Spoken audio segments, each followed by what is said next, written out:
Hey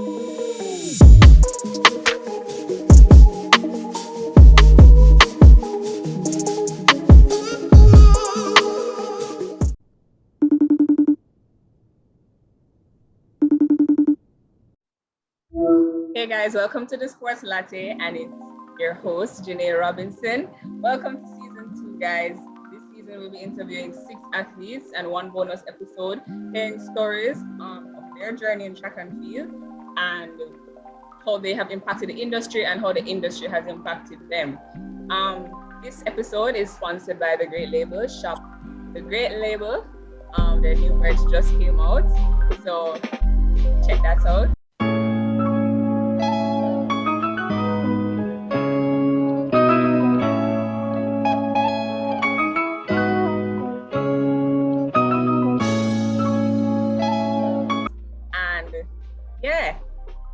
Welcome to season 2, guys.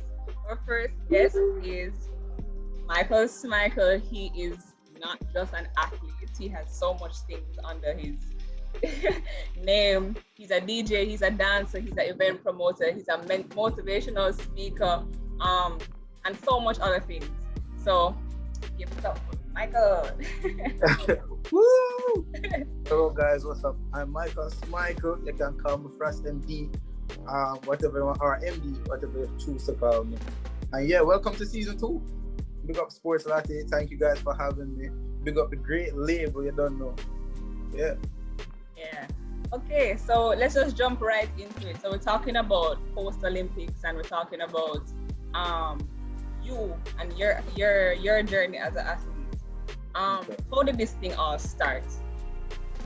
Well, I mean, like the original start of me running or liking to run. Now when I run from get licked from my mother, you know? Like it started from when we young. When you have to tear through the house because you know want to get beat, you know?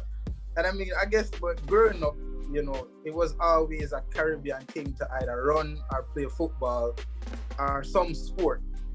So as a child, you know, I gravitated a lot to football and track and field.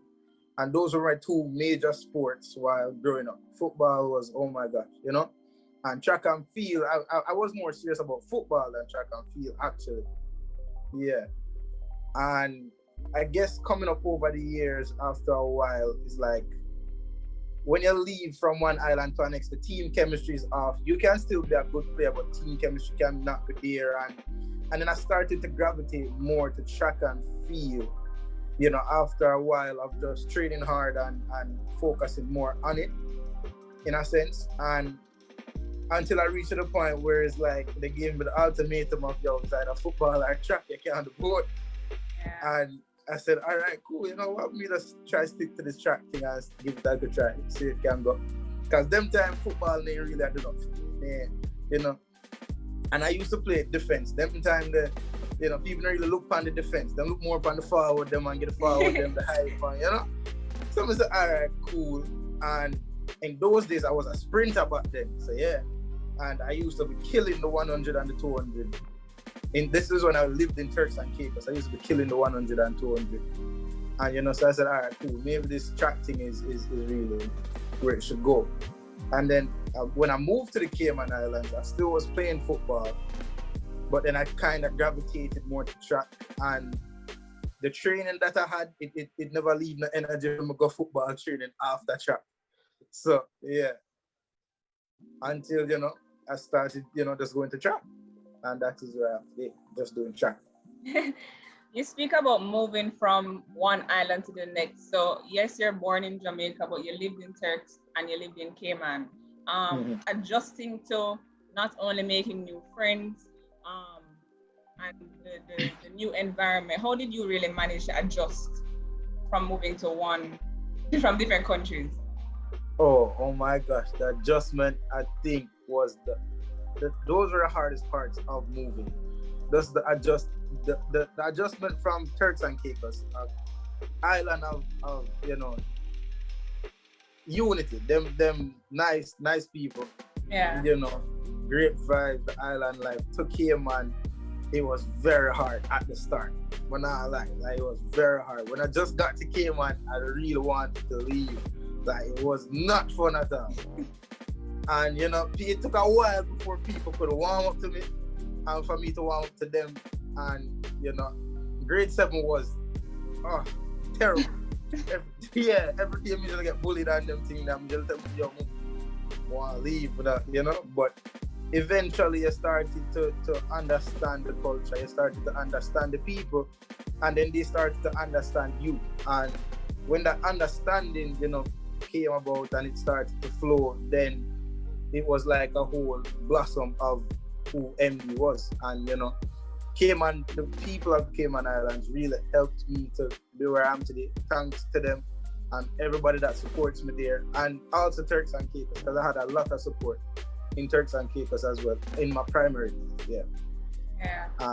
Yes, and then the thing is the transition from going from primary school to high school, where high school you have your friend group or whatever. I went to somewhere where I have no friend group. Oh no! No one. I don't know how. I never. Yeah, it was tough. It was tough. There's a track and field platform in Jamaica called 876 Stream, and sometimes we collab with them and the interviews, and we have a saying that every footballer want to be a track athlete and every track athlete want to be a footballer. So it's very funny that you said that, you switch from doing football to track, and you found that love for the sport. You mentioned something a while ago that Cayman was very influential, especially that would be at the part of your life when you're growing into a man, right? Speak about some of the stuff you do there other than track and field. Oh, well, in Cayman, I am also a DJ. I go by the name of Frost MD. And I'm also, I wouldn't want to say motivational speaker. I like to help kids, on their path, on their journey to where they want to go, because a lot of them they get the motivation. Let me explain why I say I'm not a motivational speaker. A motivational speaker go and they motivate to preach them the right stuff all the time, stay in school. I am not like that. I take an approach of real world stuff. So I tell them the nitty gritty of what life is, what you're going to encounter, helping them to say, all right, it's not going to be an unexpected thing when they experience it in the real world of adulthood, because that is what they're developing into. And I try to help them and guide them, on their journeys, on where they want to go. And, just give them encouragement, but with a realness to it, where a lot of people don't give them that. So I put the realness in it of the world, Yeah, and allow them to just understand that life is not just a bed of roses, Bed of roses, it isn't. It is not. I see that you're also a dancer. A dancer, yes. The dancing is what is made. That is who Frost MD is, actually, a dancer. I started out as a dancer from grade 9 with the group. Yeah, from year 9. We start dance, and that is what built my whole base of who I am. Nigga like these, why work? Read the book, I add the chapter 7 last verse. Yeah, them afraid of me. Them I make tough talk, but me know them scared of me. Wicked flow, all the river grudge me wicked flow. Frost Nation, my brothers, they're like this inseparable. They're my brothers, like no blood but brothers, And people always have a look alike. So I guess over the years after growing with each other, And so that is what gave me my start. The guys really helped me to be where I am today. If it wasn't for them, there would be no Frost. There would be no Frost MD. There'd probably be Michael Smikle, this and that. But those guys, helped me, motivate me, push me to be where I am today. And we help each other as a group, collectively. And, I put my hats off to them because, we had some ups and downs. We had some rough times, but, we're still around and we still love each other Yeah. So I see that you made a lot of accomplishments during your track and field career. There's so much silver medalist this, gold medalist this, record holder this. Tell us a bit about that, and out of all of the accomplishments, which was the most memorable for you? All right, so I am Currently the one of the members of the 4x4 record holding team in the Cayman Islands. I'm a silver medalist in the 800 at the Island Games in Gibraltar. I am a gold medalist in Beta Classics in Tampa, and the list goes on. The list goes on. Camperdown Classics is in Jamaica, is where I actually got my first feel of a gold medal success. Yeah. Because when you run against Jamaicans and beat Jamaicans at different level of, people turn them head and say, oh, that brother did beat. You can't beat a person from any other island, but Jamaica is the home of track and field. You get me? I say, like it or not, we're the home of sprints, and the middle distance and long distance, them really come up now.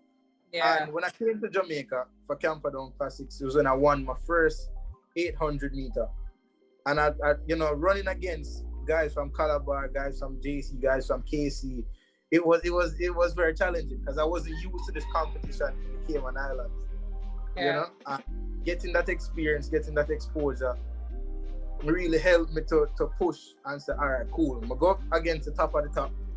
So anywhere else in the world, I go against the top already. So I can't. Yeah. And that season, that was my mentality. I was like, you know what, I can do it. Anything I put my mind to, I can do it. And then going out of that season, I kept that same mentality and brought me to Island Games. And Island Games, I went up there, trust me, it was a challenging terrain to run in. It was very cold. The altitude was very high. The track was on a mountain, literally.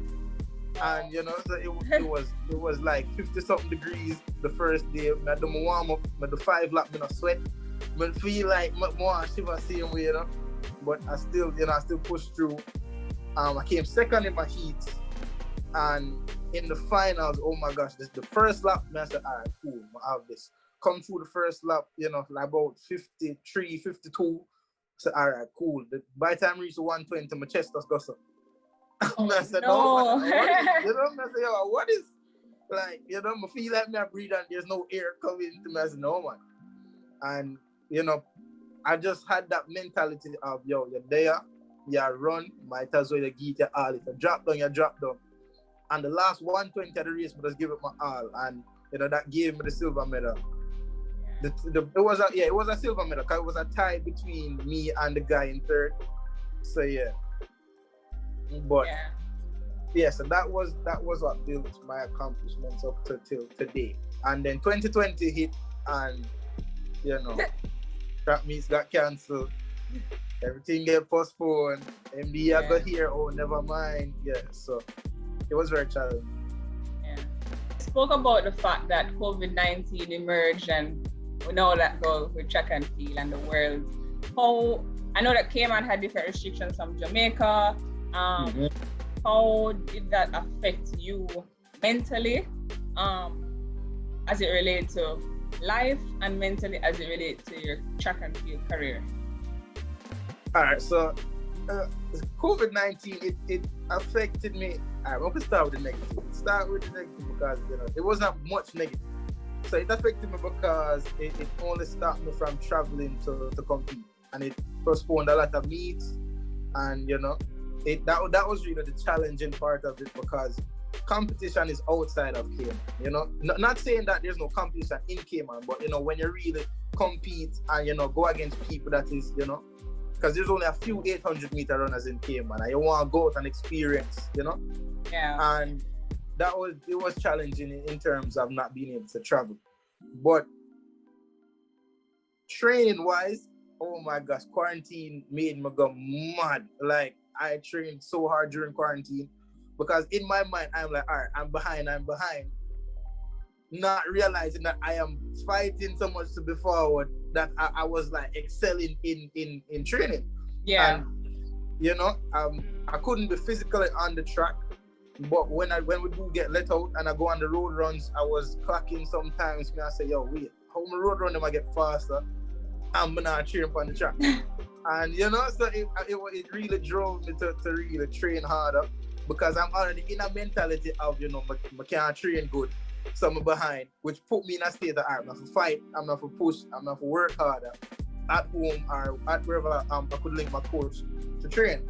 Yeah. And that put me in great shape actually. Like it put me in really great shape coming back. And then life-wise, it really gave me time to sit down and plot out my life actually. Because in Cayman, like my life is so busy. If it's not training, it's school. If it's not school, it's work. If it's not work, I'm DJing. So it's like, you know, I'm just going. And like, it sat me down and made me think, yo, where are you going? You know, like, and it gave me time to plot out like steps to reach certain goals and, you know, a clearer vision of where I wanted to go and who I wanted to be actually. And yeah, it really gave me time to sit down and reflect about myself, my life, you know, and where I wanted to be and where I am. Yeah. And that really helped me to push to where I am at today. Yeah, that's a so good it really thing. helped. It helped. Yeah. But, I told you know, somebody one time that if you came out of quarantine and never learned anything, you missed the point. Because it gave us gave us a whole heap of time to think. Definitely gave us a lot of time. Yeah. You mentioned something about the fact that you got a lot of time to think and basically figure out yourself. Where are you going, right? So the question is, where are you going? Are you going to school? What are you doing? All right. So currently I received a track scholarship to St. Thomas University in Miami, Florida. And unfortunately, I can't make it this semester, so I will be there for next semester, January. And I'm just looking forward to that. It's a great opportunity. I thank St. Thomas University. I thank the coaches there, the staff. And yeah, that is my next big step in terms of track and field. And I'm looking forward to that. I'm really looking forward to that. So you're going to join this NCAA whole thing, right? Yeah. Different from, I think you never got to really experience the champs lifestyle. No. So you got track meets, yes, in Cayman, but the intensity, it's gonna probably be a bit new for you. What would you tell somebody in your position that's going to go into a new territory? What advice would you give to them going, or what have you told yourself? You know, the funny thing is, right? So reflecting on the fact that I wasn't able to go this semester, and I was putting my mind to going so much, like, I got the news yesterday that I wouldn't be able to go. I was like, God, what the plan? Like, you know, I've been in Jamaica for 2 months trying to get my visa application started. Before that, it was COVID, and I had an opportunity, and it got passed because I couldn't get to compete. So what's the plan? Like, you know, and it just came to me like, just trust God and just make the step. Whenever it's time to make the step and God wanted to open that door will be open and you will make the step.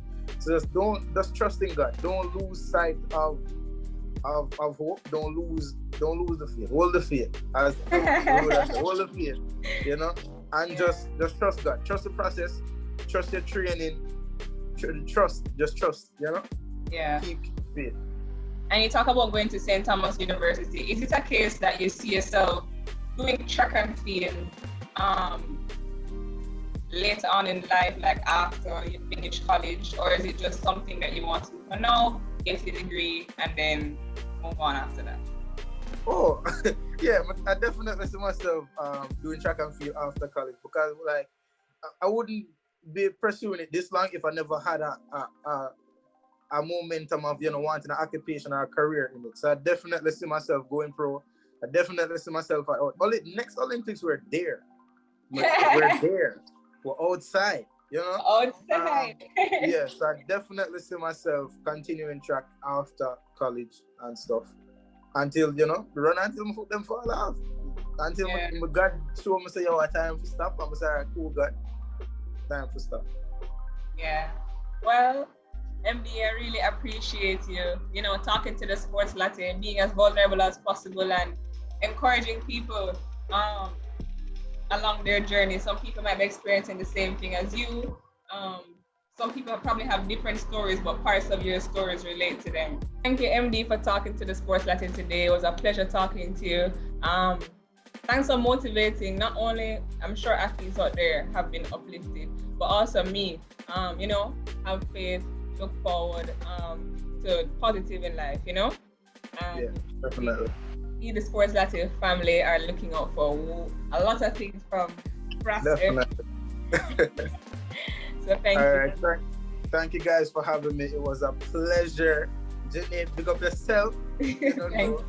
And thanks to the Great Face for sponsoring as well. They said that. Big up to them. And thank you guys for having me. And just keep looking out for my journey. Hopefully, I'll get there. Yeah. Thank you. All right. Thank you guys.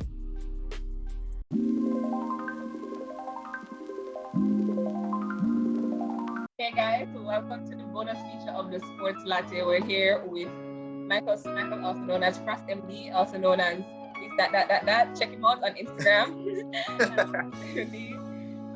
And we'll just play a little game with him. Allow you guys to get to see the fun side of MD. Right, let's go. Let's go. So, MD, would you rather? Would you rather run track and field for the rest of your life, or get to play football with your favorite football team? Oh, oh gosh. Right. yeah, that one that based on loving track. I love track, but it's a football, like it gives a different level of entertainment what I love about it. So and the also the money different, and my favorite player is Cristiano Ronaldo. If I'm on the same football team as Cristiano Ronaldo, then I make some money too. So I would say play football with my favorite player. Okay, so you say you dance, right? What's your favorite genre of music to dance to, and what's your favorite genre of music to DJ to? To dance to Afrobeats and dancehall, I would say. Dancehall because the original dancehall, the rhythms, and the dancehall nowadays, so dancehall, I would say, and DJing also dancehall. When I kill some boy, I dance, I'll kill them with. And dance, nobody can bring vibes in our party other than dance. Well, more than dance, I would say. Yeah. Soca is, I love it, but when you hear a skill them come on and yes, everybody start, them here. So dance. Okay, so speaking of dancing, you're part of a dance group.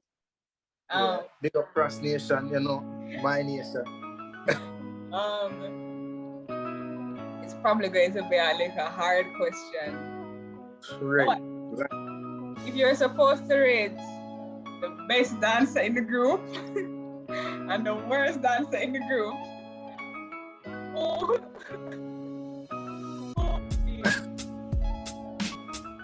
Right.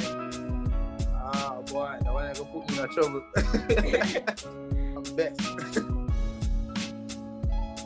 Based on versatility and vibes and routines, I can catch them. I would say Breezy. Frost Breezy is number one for me. So best Breezy, worst. All right, guys. Next question. The next question, Next question. If you were supposed to pick anywhere in the world, with all the people that are closest to you, the people that you love, all the things that you like to do, if you're supposed to pick anywhere in the world to experience that, where would it be? I think I always want Hawaii. I always want to go to Hawaii or Bali, Indonesia. One of them places. Yeah. I always want to go to those two places. So one out of the two. All right. And last question. You want Bossa dance move first? Right now, based on I can't dance right. All right, we've pardoned you. Well, that's the end of the bonus feature, basically. All right, there we go. Guys, follow Frost Nation, follow Frost MD, follow the great label, the Sports Latte, subscribe, like, comment, Big up share. Sports Latte. They don't know the thing set. Frost MD said that. Big up my girl Janine at the building. We're gonna follow and like and subscribe and all them good things there. Yeah, man. Big up yourself, Janine. Thanks for having me, guys. Thank you. It was Later. wonderful. Thank you. Later. Bye.